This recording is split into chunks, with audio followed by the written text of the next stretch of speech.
dear students and my nursing officer. Today we came with the important topic, and that is vital signs. In every exam, 2 to 5 questions are asked from this topic. So let's briefly summarize the theoretical portion of this topic. Okay, first one is a definition. So vital signs are the indicator of health or a signpost in determining the client's condition. This is also called as a cardinal sign. Okay, so vital signs क्या है? It is an indicator of health. Based on this, we have to determining the client's condition. Okay, the main primarily vital signs are temperature, pulse, respiration, and blood pressure. Okay, this one is a primary vital signs. Okay, here you can see the vital signs or cardinal signs are body temperature, pulse, respiration, blood pressure, and pain. Okay, pain is considered as a fifth vital signs. Okay, so in the general ward we consider the pain as a fifth vital signs, but in emergency department we consider SpO2 or we can say oxygen saturation as a fifth vital signs. Okay, this question is also asked in a entrance exam, that what is the fifth vital signs. Okay, so according to ward or department, if a general ward is mentioned, then we should consider pain as a fifth vital signs, and if the emergency department was mentioned, then we should consider the oxygen saturation as a fifth vital signs. Okay, so please remember this. Then our first vital signs is a body temperature.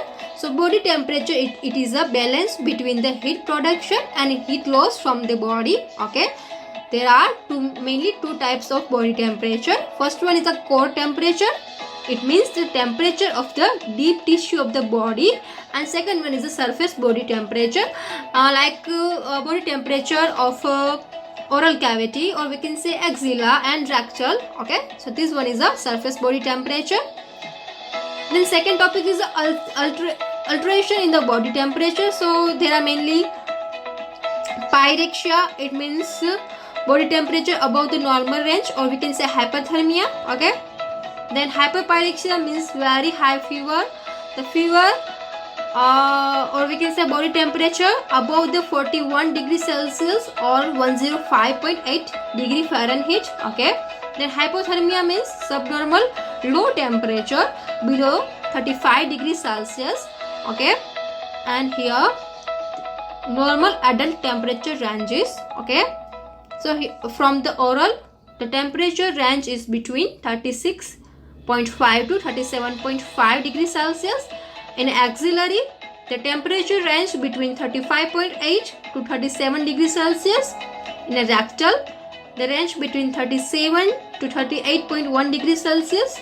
In tympanic, the temperature range is between 36.8 to 37.8 degrees Celsius. Okay, so this one is a range of temperature in a various site. Okay, so remember that axillary temperature have a -1 degree Celsius from the oral temperature. Okay, and the rectal temperature is a +1 degree Celsius from the oral temperature. Okay, our first method is the oral temperature. This one is the most accessible and convenient method. Okay, so for the oral temperature, first we have to hand wash. Okay, then we have to clean the thermometer. Okay, before taking the temperature, we have to clean from a less contaminated to more contaminated. It means from bulb to stem. Okay, before taking the temperature, we have to clean from bulb to stem. Okay, and after taking the temperature, we have to clean from stem to bulb. So this one is a sequence for cleaning the thermometer. Okay, so after that we have to put the gloves, then put the thermometer, or we can say tip of the thermometer, under the tongue. Okay, then wait for 2 to 3 minutes. Okay, and allow 15 to 30 minutes if a client eat or drink food intake of a hot or cold food and smoking. Okay, अगर client ने कोई भी hot या cold food लिया है, client ने smoking की है, तो हमें 15 to 30 मिनट वेट करना है, उसके बाद ही टेम्परेचर लेना है, because it can be leads to alteration in a temperature. Okay, and instruct the patient to close his lips but not to bite down with his teeth to avoid the breaking down of a thermometer in the mouth. So these are the general instruction while taking the oral temperature. Okay. Then there are some contraindication for taking the oral temperature. If a patient is an infant or a children below the 5-year age, we should not go with the oral temperature. Okay. If the patient is unconscious, if the patient is disoriented, if the patient is have a seizure prone, okay, if the patient is taking breath from the mouth, so in this condition we are not going to take oral temperature. Okay, so these are the contraindication of taking oral temperature. Our next method is a rectal temperature. So this one is an accurate method for a measurement of a temperature. Okay, for what are the position for taking a rectal temperature? So we should provide the lateral position with his top leg flexed. Okay, we should insert the thermometer by 0.5 to 1.5 inches. Okay, this question is also asked in exam. Okay, so please remember this, and do not force to insert the thermometer. Okay, it will lead to a damage of a rectal tissue. Okay, so do not force to insert the thermometer in a rectal area. Then there are some contraindication for taking the rectal temperature. First, if a patient have a diarrhea, then we should not go with the rectal temperature. If a patient have a rectal or prosthetic surgery or any injury in the rectal area, okay, then we should not go with the rectal temperature. If a patient have a myocardial infarction, then patient have a post head injury, then in this condition we should not consider to take the rectal temperature. Okay, so remember the contraindication also.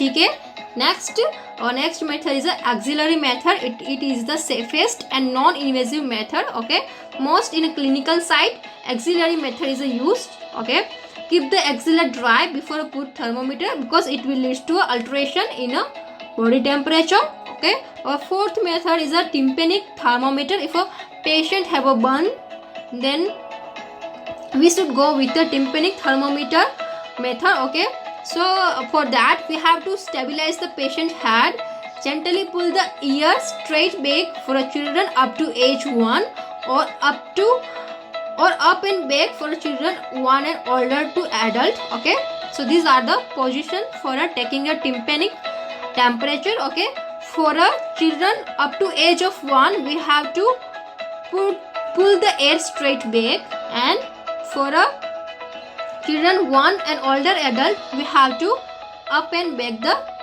ear pinna. Okay, then insert the thermometer and press the activation button and hold it in a place for 1 to 3 seconds. Okay, then there are another method that is called chemical dot thermometer.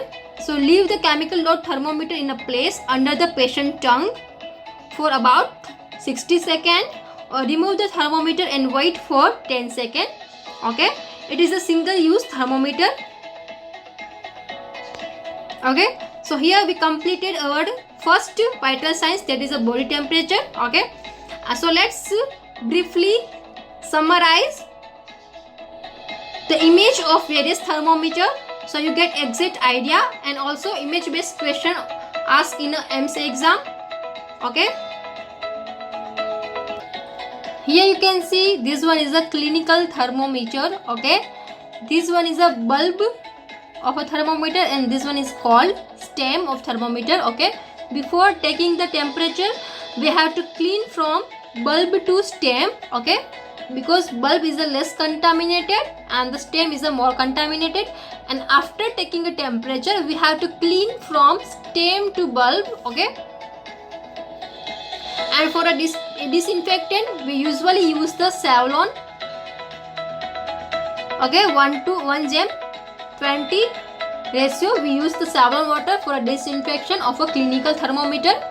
Okay, this one is a digital thermometer, you can see. Okay, in a clinical practice we mostly use the digital thermometer now. This one is a tympanic thermometer. Okay, this one is a tympanic thermometer. Please remember the image of a tympanic thermometer, it should be asked in a exam. Okay, This one is a Tempa dot. Here you can see this one is a Tempa dot. Okay. This one is a single use clinical thermometer. We put this Tempa dot under the patient tongue. Okay. Then we wait for the 60 seconds, and then blue dots are appear. Here you can see the blue dots are appear. Okay. Here you can see that temperature is a 98.6. Okay, this one is a 98 and this one is a 0.6. Here blue dots, we have to consider last blue dot. Okay, so this one is a Tempa dot, or we can say chemical dot thermometer. So please remember the image of this Tempa dot. So here we finish our first vital signs, that is body temperature. Okay, let's move to the second vital signs, and that is the pulse. So what is a pulse? Pulse is a wave of blood created by the contraction of a left ventricle of a heart. The heart is a pulsate pump and the blood enters in the artery with each heartbeat causing the pulse wave. So in a simple word, pulse क्या है कि जब भी left ventricle contract करेगा सारा blood artery में आएगा.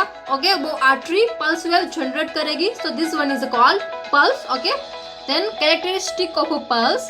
So there are mainly 4 characteristics here: quality, rate, rhythm and volume, or we can say strength or amplitude. Okay, so first, that is the quality. Pulse quality refer to a feel of the pulse, its rhythm and the forcefulness. Okay, second one is a pulse rate. So it is the indirect measurement of a cardiac output obtained by the counting the number of apical or peripheral pulse waves over the pulse point. Okay, so pulse rate क्या है? It is the indirect measurement of cardiac output. Okay, because cardiac output, it is a stroke volume into heart rate. Okay, so here pulse rate, it is indirectly give the measurement of a cardiac output. Okay, so the normal pulse rate of an adult, it is between 60 to 100 beats per minute. Okay, if the heart rate is a less than 60 beats per minute, then we can say patient have a bradycardia, and if the heart rate is above 100 beats per minute, then we can say patient having a tachycardia. Okay, so please remember this term, bradycardia and tachycardia. Okay, then third characteristic is a pulse rhythm. So pulse rhythm, it is the regularity of the heartbeat. It describes how evenly the heart is beating. Okay, so if the heart have a regular beats, so it is are evenly spaced, and if the heart have a irregular beats, the beats are not evenly spaced. Okay, so this rhythmia is a term used for a irregular rhythm. It is caused by early, late or missed heartbeat. Okay, so this one is a third characteristic, that is pulse rhythm. And the fourth one is a pulse volume. It is a measurement of a strength or amplitude of a force excreted by the ejected blood against the arterial wall with each contraction. Okay, it is described as a normal, so it is fully easily palpable. Then it is also second category is it is a weak, or we can say steady and usually rapid. And third category is a strong, or we can say bounding pulse. Okay, then pulse volume scale. So these are the scale description for a pulse volume. Okay, so if the patient having an absence of pulse, then we should provide the 0 scale. Okay, if the patient have a weak and steady pulse, then we should provide the 1 score. If the patient having a normal pulse, then we should provide a 2 score. If the patient having a bounding pulse, then we should provide a 3 score. So please remember this pulse volume scale. Okay, these are also asked in an exam. Okay, next, factor contributing to increase the pulse rate. So कौन कौन से factor pulse rate को increase कर सकते हैं? First one is a pen.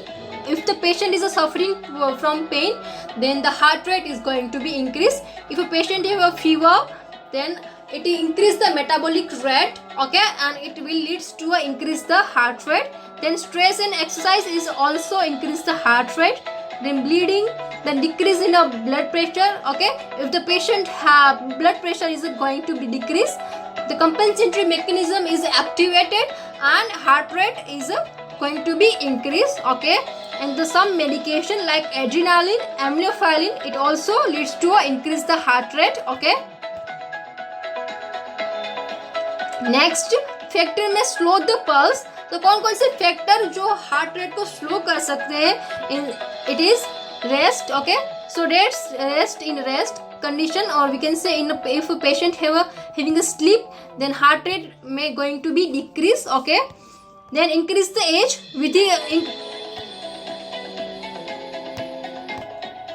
with increasing the age, the patient's heart rate may going to be decrease.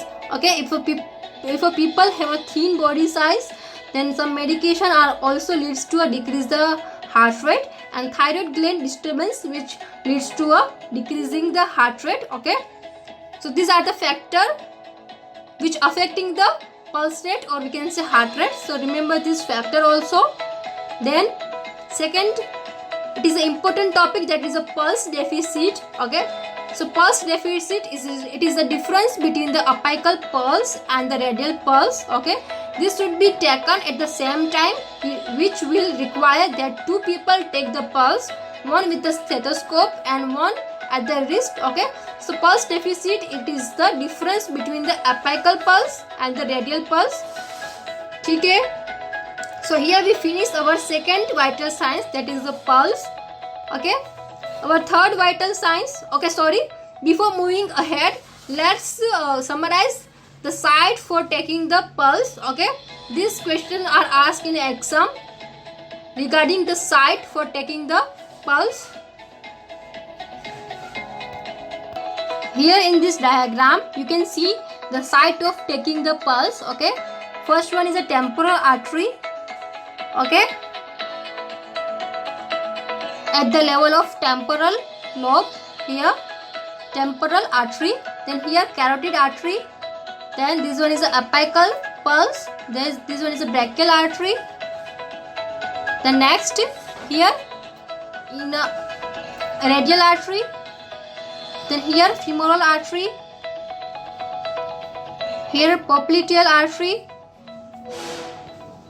here posterior tibial artery, and here pedal artery. So these are the site taking for a pulse. Okay, please remember the site because questions are also asked from this topic. Okay, in the last NORCET 2020, yes, I remember this question is asked about the temporal artery. Okay, so please remember the site for taking the pulse also. Then our third vital signs is the respiration. So respiration, in that pulmonary respiration, it is a movement of air in and out of the lungs. Okay, what is a pulmonary respiration? It is the movement of air in and out of the lungs. It is called pulmonary respiration. Okay, so there are mainly three phases in a respiratory cycle. First one is a inspiration. Okay, it is an act of breathing in. Okay, in that diaphragm is a contract, ribs moves upward and outward, and sternum move outward. Okay, so this one is the first phase. This is called inspiration. It take around 1 to 1.5 second. Okay, then second phase is the expiration. So in the expiration, the diaphragm relax, the ribs move downward and inward, then sternum moves inward, and it usually takes 2 to 3 seconds. Okay, and the third phase it is called pause. Okay, third phase it is called pause. So in a pause, the hemoglobin can bind with the oxygen molecule. Okay, and normally hemoglobin can bind with the maximum 4 oxygen molecules. So remember this also. Okay, so this is about the respiratory cycle. It includes mainly three phases: inspiration, expiration, and pause. Okay, and then external respiration, it is the exchange of oxygen and carbon dioxide between the lungs and blood. Okay, so what is the external respiration? External respiration means exchange of oxygen and carbon dioxide between the lungs and blood. It is called external respiration. ठीक है. Then internal respiration. So internal respiration, it is the exchange of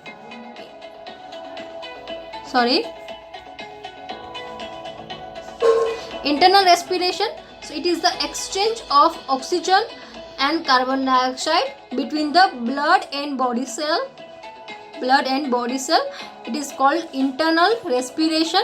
Okay, external respiration में क्या था? Exchange of oxygen and carbon dioxide between the lungs and blood. And the internal respiration में क्या था कि exchange of oxygen and carbon dioxide between the blood and body cell. Okay, and fourth one is the cellular respiration. It is the utilization and the carbon dioxide production by the cell. So there are mainly four type of respiration. First one is the pulmonary ventilation. Second one is the external respiration. Third one is the internal respiration, and fourth one is the cellular respiration. So please remember this term. Okay, let's summarize me briefly that the pulmonary respiration, it is the movement of air into and out the lungs. Then external respiration means the exchange of oxygen and carbon dioxide between the lungs and blood. The internal respiration, it means the exchange of oxygen and carbon dioxide between the blood and body cell. And the cellular respiration, it is the utilization and the carbon dioxide production from the cell. Okay, so these are the mainly four type of respiration. Then second factor affecting the respiration. So pain, exercise and anxiety, medication, trauma, infection, respiratory and cardiovascular disease, and the alteration in the fluid electrolyte acid base balance. These are the factors which affect the respiration. Okay, then assessing the respiration. So there are mainly various methods to assessing the respiration. First one is the inspection. Okay, by observation we assess the respiration of a patient. Okay, by observe the movement of chest we can determining the patient respiratory rate. Okay, then second one is listening with a stethoscope. Then third one is monitoring the arterial blood gas through ABG. We also determining the patient respiratory rate, and by using the pulse oximeter we can assess the respiration. Okay, then control of breathing. So respiration is a control by the respiratory center that is present in the medulla oblongata and the pons of a brain. Okay, then the chemoreceptor located centrally in the medulla, in the peripherally in the carotid and the aortic bodies. This center and a receptor respond to changes in the concentration of oxygen, carbon dioxide and hydrogen levels in the arterial blood. Okay, so mainly control of breathing takes place in the medulla oblongata and the pons of a brain. Okay, then a characteristic of a normal and abnormal breathing sound.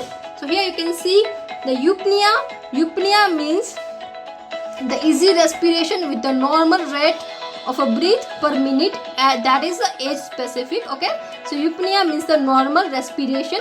Then bradypnea means decrease the respiration below the 10 breaths per minute. Then hypoventilation, it is characterized by the shallow respiration. Okay, then the tachypnea, so it is the increase the respiratory rate above the 24 breaths per minute. And the hyperventilation, it is characterized by deep and rapid respiration. Okay, so please remember this term also. So here we finish our third vital signs, that is respiration, and our fourth vital signs, that is the blood pressure. So let's quickly summarize the topic of blood pressure. Okay, so blood pressure, it is a force required by the heart to pump the blood from the ventricle of the heart into arteries.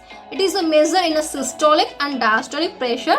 So in a simple terms, blood pressure क्या है? So it is the force required by a heart to pump the blood from ventricles of the heart into arteries. Okay, then first one is the systolic pressure. It is known as a force to pump the blood out of the heart. First one is the systolic pressure, and the second one is the diastolic pressure. It is known as relaxation period of the heart. Okay, then the site of measurement of blood pressure. The most common site for indirect blood pressure measurement, it is the client's arm over the brachial artery. Okay, mostly we measure at the brachial artery. Okay, the nurse can also assess the blood pressure in other sites such as the radial artery in the forearm and the posterior tibial or the dorsalis peris artery in the lower leg. Okay, then the normal BP, it is around 120 by 80 mm of Hg. Okay, Hypertension, it refers to a systolic blood pressure more than 120 mm of Hg or 20 to 30 mm of Hg more than normal systolic blood pressure. Okay. Then hypotension refers to a systolic blood pressure less than 90 mm of Hg or 20 to 30 mm of Hg below the client's normal systolic pressure. Okay, so this one is a two alteration in the blood pressure. First one is a hypertension and second one is a hypotension. Okay, next factor increasing the blood pressure. कौन कौन से factor blood pressure को increase कर सकते हैं? So first one is the age. Okay, in older adults the diastolic pressure often increase. Okay, and it is a result of a reduce the compliance of the arteries. Then exercise. So then exercise, it physical activity increase the both cardiac output and hence blood pressure. Okay, exercise क्या करेगी? वो cardiac output को increase करेगी और side by side blood pressure को भी increase करेगी. Then stress, stimulation of the sympathetic nervous system increase the cardiac output and the vasoconstriction of the arterioles, thus increase the blood pressure reading. Okay, then the obesity, then the sex, मतलब after puberty female usually have the lower blood pressure than the males of the same age, and the difference in thought to be due to hormonal variation. And after the menopause women generally have a higher blood pressure than before. Okay, then some medication are also leads to increase the blood pressure. Then disease process. Okay, so these are the factors which affecting the blood pressure.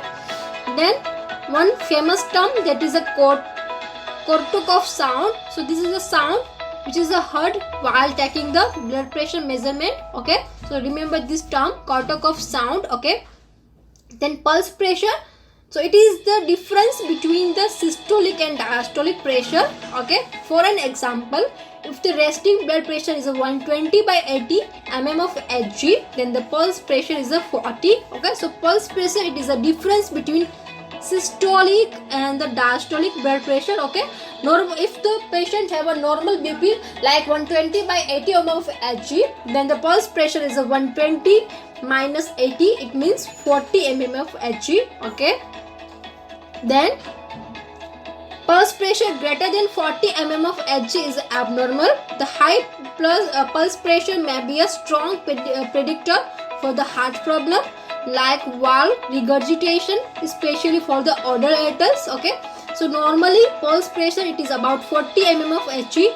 If it is an increase, then it consider the heart problems like valve regurgitation, and if the pulse pressure is lower than 40, then it considers the poor heart function. Okay, then second topic is it is a MAP, that is a mean arterial pressure. It is the average blood pressure in an individual during the single cardiac cycle. Okay, so MAP, it is the mean arterial pressure. It is the average blood pressure in the individual during the single cardiac cycle. Okay, so this one is a formula of a MAP, that is a MAP, mean arterial pressure. So formula side, the systolic blood pressure plus 2 diastolic blood pressure, okay, divided by 3. Okay, so this one is a formula, remember this. Let's take one example. Okay, for an example, if the patient blood pressure is 83 mm of Hg divided by 50 mm of Hg, then here we put the formula, we put this number in a formula. Systolic blood pressure is 83 and diastolic it is 50 divided by 3. Okay, so when we calculate, it get the answer of 183 divided by 3. Okay, so our mean arterial pressure is 61 mm of Hg. Okay, so this is how we should calculate the mean arterial pressure. This question also important for a nursing exam, so remember this formula. Okay, and one more formula, that is from the temperature. Okay, that is Fahrenheit is equal to 9 by 5 C plus 32. Okay, so this one is a conversion formula from centigrade to Fahrenheit or from Fahrenheit to centigrade. Okay, so remember this formula also. that is Fahrenheit is equal to 9/5C plus 32. Okay, this is also important for a nursing exam. Okay, so here we finish our vital signs topic, that is temperature, pulse, respiration and blood pressure. Okay, so let's quickly see the image of a sphygmomanometer, then pulse oximetry, because it is an important image based question also asked in a exam. Okay, this one is the image of a pulse oximetry. Here you can see this device is put on the finger, okay, of the finger of a patient, and this device is giving a reading of a SpO2, that is oxygen saturation, and also pulse rate, okay, that is heart rate. Okay, so this one is a pulse oximetry. Here you can see this device is a sphygmomanometer.